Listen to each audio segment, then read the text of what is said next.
uhulumeni makudlula icorona kuzofanele sitholele odokotela bamadlebe ngoba lento leni amadlebe iyawalimaza abhlungu amadlebe ngalendlela ongayazi amadlebe lento iyawabamba.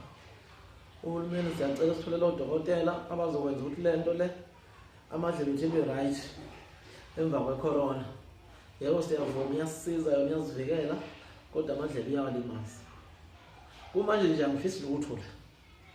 Angifisi lutho la emva kwamadlebe. Angagcina impela nje namadlebe ami engasasebenzi kahle. Angazi noma uhulumeni mhlawumbe methi uyakhuluma singasamuzwa kahle lokho kwemphatha kahle. Ngoba khona ayikho kuhlungu. Kuhlungu amadlebe. Nala amakhala emsenze ngamhlophe. Amakhala manje akusefani la. Ampofu amakhala enziwa yilento le.